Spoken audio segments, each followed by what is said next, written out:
Welcome back to the channel, everyone. Happy Thanksgiving. I hope you had an awesome Thanksgiving and your time with the family and friends was great. The food was great. For those of you who stuck to carnivore through it, bravo, because I did not. And it was kind of intentional. I knew I was coming off of carnivore for the week, but, or I was gonna say for the holiday, but it ended up being for the whole week. And the last couple weeks have been just crazy. So this week is a mess, but this video is going to be very, very interesting. I got a couple big things to go over. Be sure to stick around to the end because I have an announcement at the end that I think is going to make some of you, well, I don't know what it's going to make you, but it's going to be interesting. So stick around to the end. Let's check out the week.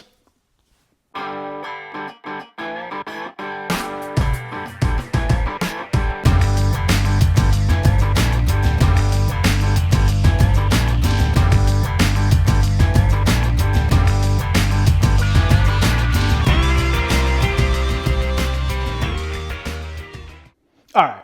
So first and foremost, like I said, it's Thanksgiving. I normally record these things on Tuesday. Today I'm recording it on Friday because it's just been a hectic week all the way around. We've had so much going on and I have not been able to, haven't had enough time to dedicate to actually recording. I have recorded, but not the week in review thing. Plus I also wanted to incorporate some stuff in here that could not have been done until after Thanksgiving. So here we are. First and foremost, I feel terrible. I feel horrible. Absolutely. I've mentioned this after the honeymoon week and, you know, the other stuff with when my mother ended up in the hospital and I was eating like crap. Well, we're back at it, right? This whole week. We had some things that we wanted to try and some recipes and whatnot, and I have been eating like a maniac, and I feel horrible. I feel bloated, inflamed. I'm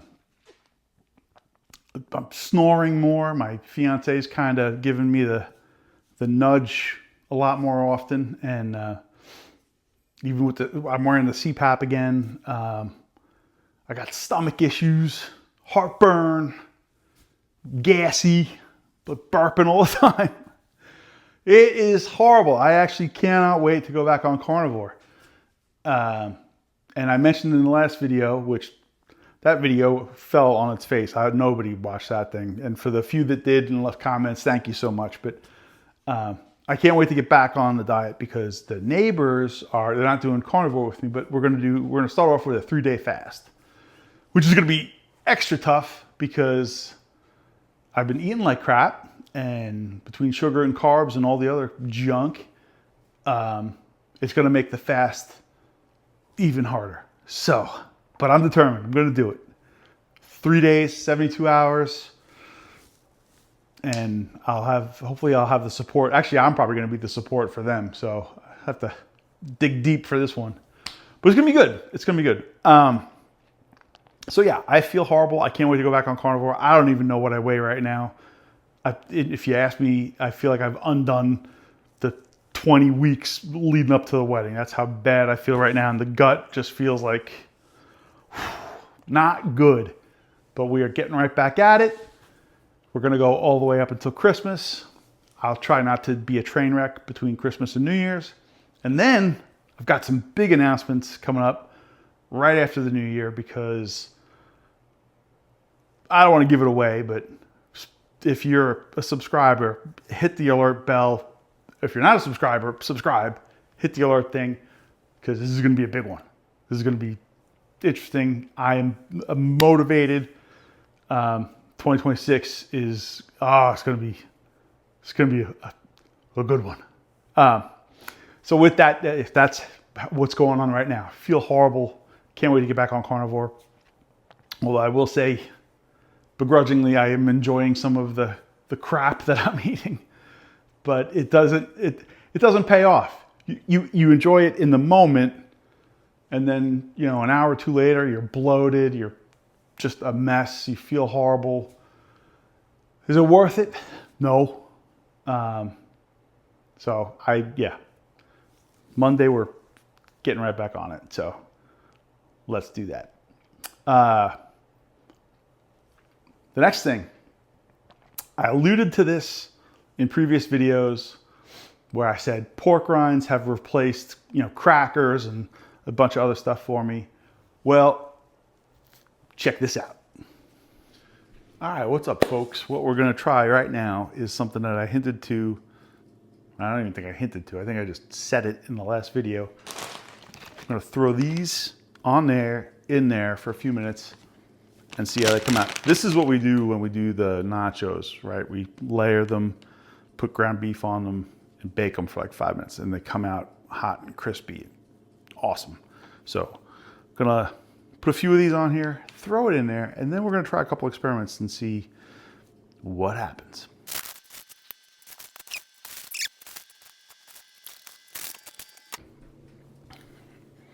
All right, in they go.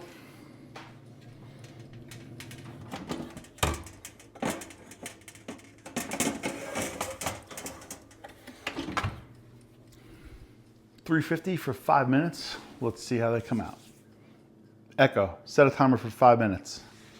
All right, we got about a minute left on the timer. I might pull those early because I don't want to overcook them and then have to do it all over again. So here we go.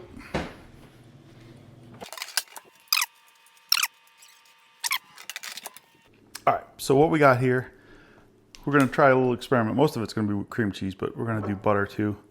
And we've got cinnamon, cayenne, a little sugar-free strawberry preserve, Old Bay, and everything bagel seasoning. So let's give one of these a shot with just a little butter. Just by itself.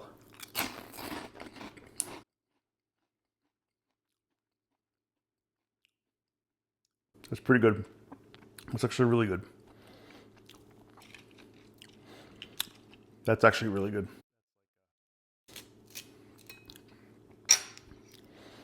Let's try with a little bit of everything.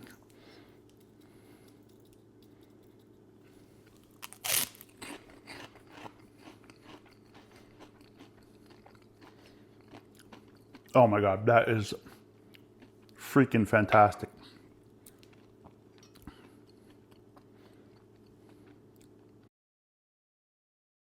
Yeah, I gotta finish that one.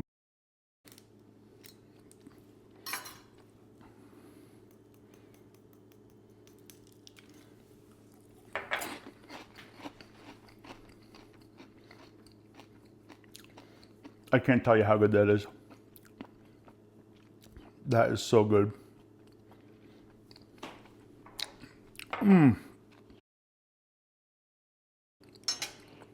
Okay, we're gonna move on to the cream cheese. You know what? We're gonna do the same thing. Cream cheese and everything bagel seasoning.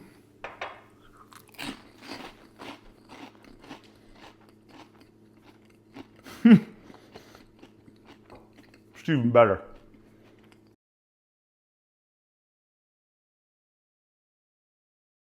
Obviously, it's different than a bagel, but if you're craving that bagel, you know, like a crunchy, warm bagel with some cream cheese and some seasonings on it.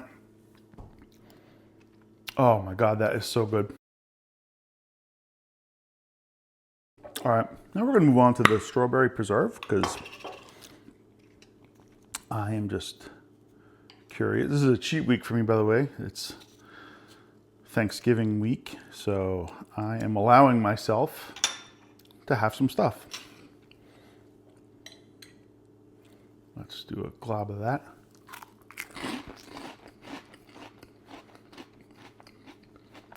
How can you go wrong?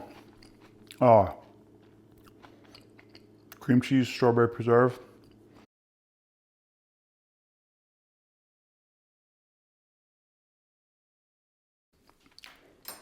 Delicious.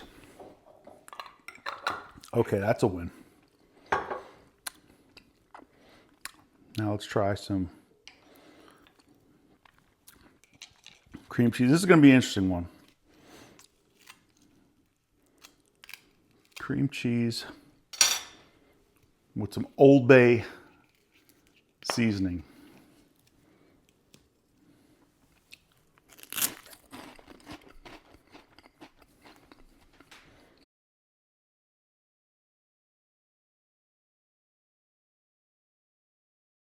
Wow. That's actually different in my mouth than it was in my head. I don't even know how to describe that one. I like it though. How do I explain this? Guys, I am not a linguist, expert linguist, or a food critic.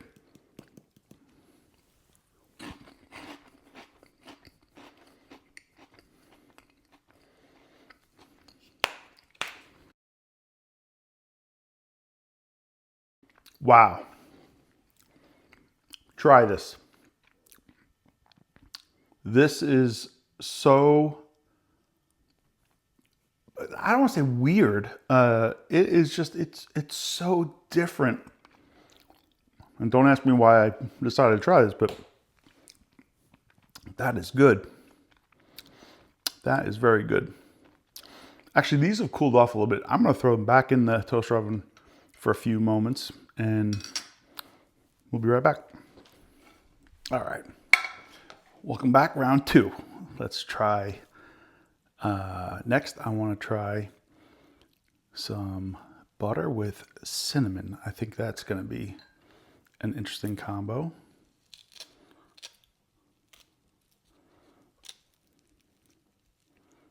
Oh, I used the wrong.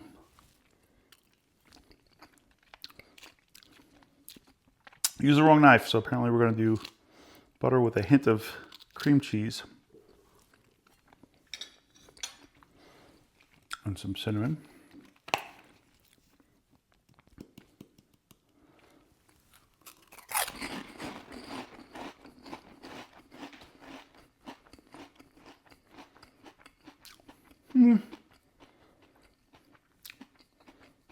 It's all right. Wouldn't do that again. Nope.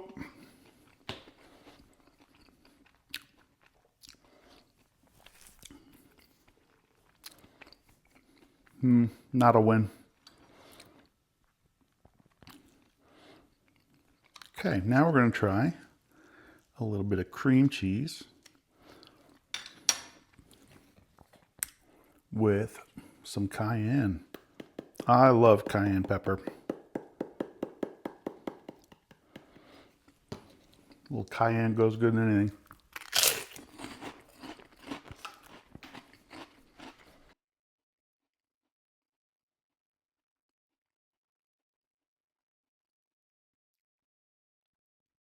I'm really not even tasting it, to be honest with you. Should we go for a little bit more?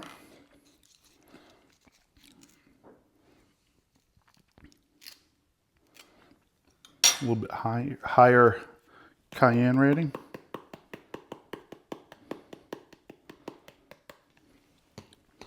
Okay.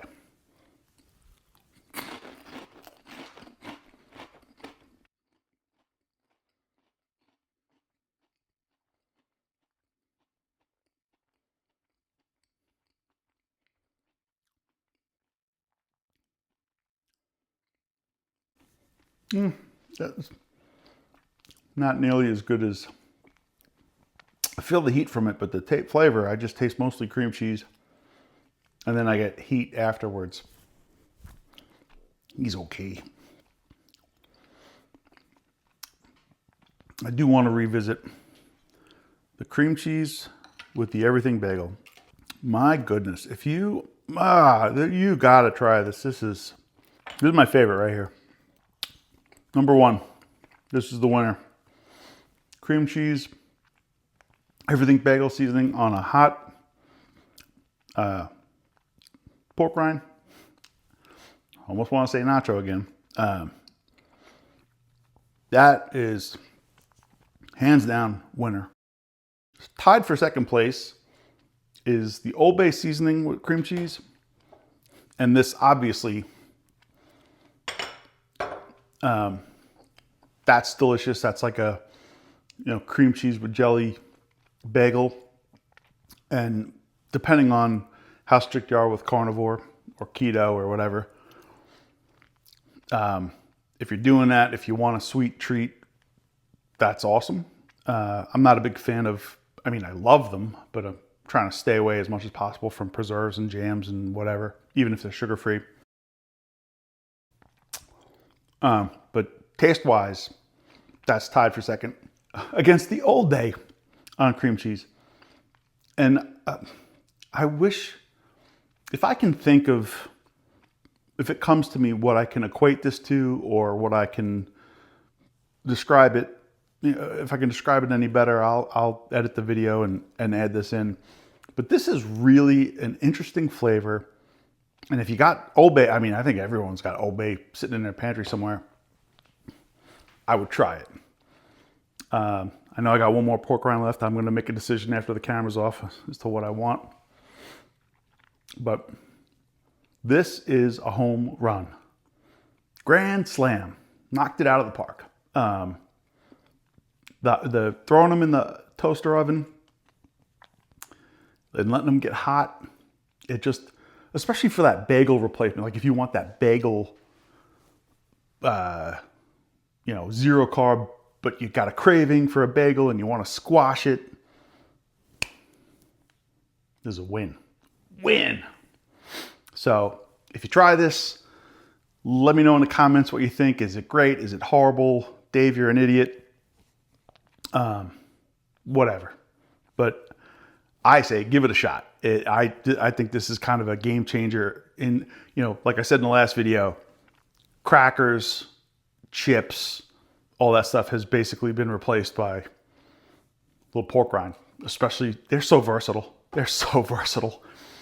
I am looking for pork rind. When I look for pork rinds, make sure you also look for, the least ingredients. I think the ones I got are just pork rinds, boiled in or fried in pork fat and salt. Like that's it. There's some other flavorings and stuff in some of the other ones I get that are, sea salt and cracked pepper and whatever, but I try to stay away from anything with more than the basics. Anyway, back to the rest of the other part of the video. Yeah, so the pork rinds in the toaster oven, I can't tell you how long to leave them for your toaster oven, because obviously they vary by model and whatever, but if I could do it again, I would have done them hotter for the sake of filming. I didn't have them as hot as when we normally do like the nachos and stuff, but it was still great. They were warm. They were like really warm. And the cream cheese with the everything bagel seasoning, oh my goodness, I cannot tell you, like I said in the segment, try it. That is amazing. The Old Bay seasoning.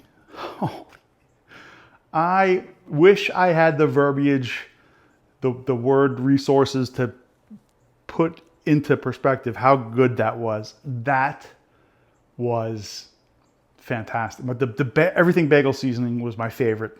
Old Bay is like right behind it. The butter ones are good. They're actually very good if you want a buttery everything bagel. Same thing. I feel like this is a game changer. So that was an awesome experiment. If you have any suggestions, if you try it, if you try something different that I have, haven't thought of or whatever, please leave a comment and I'll try it, record it, give you my honest reaction in the next one. But that's just, oh God, it's so good. So good. So yesterday was Thanksgiving. It's kind of, I almost want to say it's kind of sad. We used to have like these huge Thanksgivings with, big, a ton of family coming into town and, getting together. I have a pretty large family, and over the years, there has just been kind of like this like dwindling of the size of the thing. Had some, family members like pass away, some moved away, some you had a falling out with, some just kind of want to do their own thing. So we are now where 10 years ago it was 25 people. Yesterday it was 3. And some of the reasoning behind that I'm not going to get into, but it was just me, my wife, and my mother yesterday. And what we did was we, listen, I love to cook and I love, hosting. It gets a little stressful, whatever.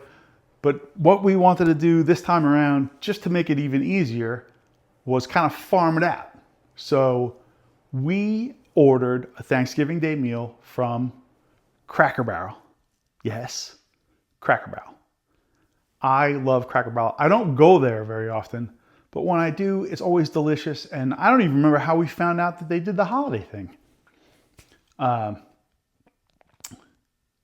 We ordered their, it's a smaller meal. It was like it feeds 4 to 6 people. And they just give you everything you need with all the instructions, right? With turkey breast, not a whole turkey because you're only feeding like 4 or 6 people. So it was a big turkey breast. Well, you know what? Here you go. This is what we are doing for Thanksgiving. We're having a very small Thanksgiving. It's only going to be 3 people this year. But this is what we got. It is a Cracker Barrel heat and serve Thanksgiving meal. There's obviously turkey breast that we've got to throw in the oven and roast. I think 400 degrees. I don't know what's in there, but one of them, there's green beans. There is like a sweet potato casserole, I think. And then one of them is stuffing. And then obviously cranberry relish and gravy, and then some sides. But this was about $114. And the instructions, I've read them online. It looks pretty easy.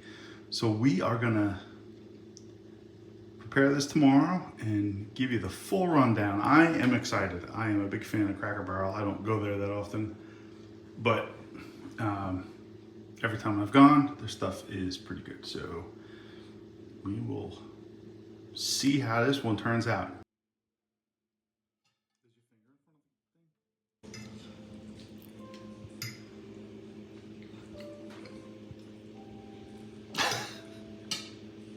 I'm laughing because it's looking fingers right in front of the thing. Anyway, so this is the meal from Cracker Barrel. The Thanksgiving Day meal serves 4 to, I think, 8 people. Everything comes pre-cooked. You just got to reheat it. And they give you instructions, what to put in. This goes for 60 minutes covered, and then you uncover it for 10 minutes. This takes 25 to 35 minutes. And they give you instructions if you're going to cook it in a tray or not. They tell you to take 10 minutes off if you're cooking it in the tray. I would say check the temperature on these things, because this came out like a little bit cool. Like it was warm, it was not hot. So error on the higher side of the thing. But all in all, this is a home run. This is so good. Yeah, the turkey breast was beautiful. It was perfectly cooked. It was juicy. It was not dry at all. That is probably the best turkey I've ever had in my life, with the exception of deep fried turkey. I have deep fried turkey several times, and most of the time comes out, first time came out amazing. Second time I burnt the crap out of it. Third and fourth time, good. But the first one, for whatever reason, was the best one I ever made. This is like right on par with that. It was juicy. It was perfectly cooked. It was flavorful. You know, we had gravy, we had cranberry sauce, or they call it cranberry relish, whatever. But it was great. The sides were good. Those little sweet yeast rolls were better than I expected. I mean, I didn't have high expectations for them, but they were delicious. So, and it was like super simple. It was $114 for the whole meal. You go, and you don't even have to get out of your car. You pull up behind the thing. They just kind of hand you the box, and off you go. So I got it a day early, put it in the fridge, and then, you know, you set it up, and you got to just kind of time everything. I think I said that in the thing you just watched, but it was great. And we are actually thinking about doing it again for Christmas. We're going to do, they don't do turkey for Christmas. They do either ham or prime rib. So we're looking at that one. That one's a little more pricey. The prime rib for that same kind of meal, 4 to 6 people, is $149. But again, you don't have to worry about ingredients. You don't have to go shopping. You don't have to get up and, you know, do all the prep work and all that stuff. You just kind of pull stuff out of the fridge, fire up the oven, put it in, and like I said, you set timers, and you're golden. It's easy. It was great. Absolutely recommend. If you want a stress-free kind of cooking situation, holidays are never stress-free, but if you want to lower as much as possible the amount of stress for feeding people, that I highly recommend it. So stick around for Christmas. That's going to be an interesting one because I love some prime rib. Highly, highly, highly recommend it. So now for the big wrap up. I mentioned in other videos, you may or may not have seen, that I had terrible gout. And most likely it was caused because of the medication I was on. I was on chlorthalidone, which is like a diuretic. And they say chlorthalidone can, you know, cause gout, crystals that form in your joints. One of the things when I started doing carnivore, people said red meat, you know, causes gout. It causes flare-ups, especially organ meat, liver, sardines. I've been eating a ton of sardines. So my gout in the past has always been triggered by shrimp because I love shrimp. Love it. We did an experiment.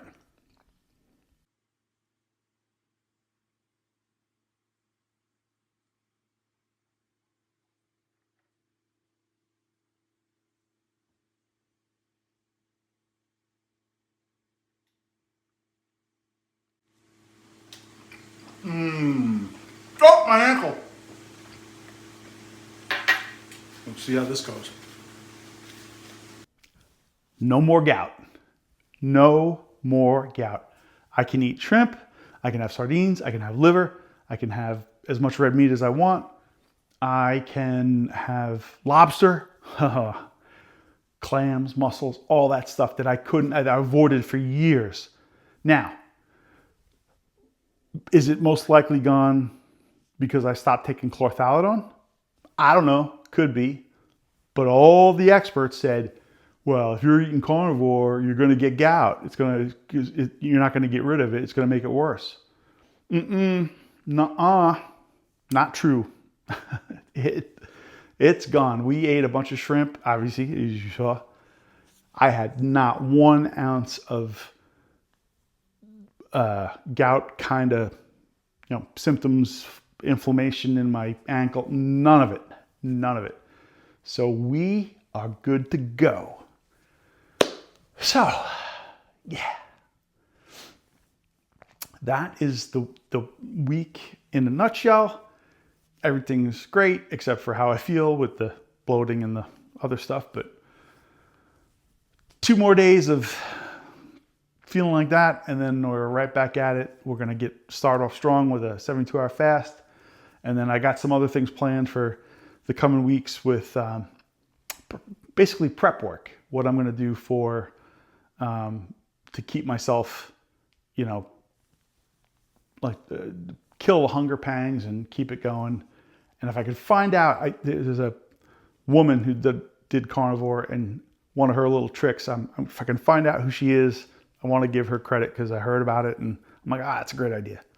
So be sure to stick around, come back. If you're not subscribed, you can do the thing. And there's another video here you can watch. And with that, I am out. Happy Thanksgiving. I'll see you next week.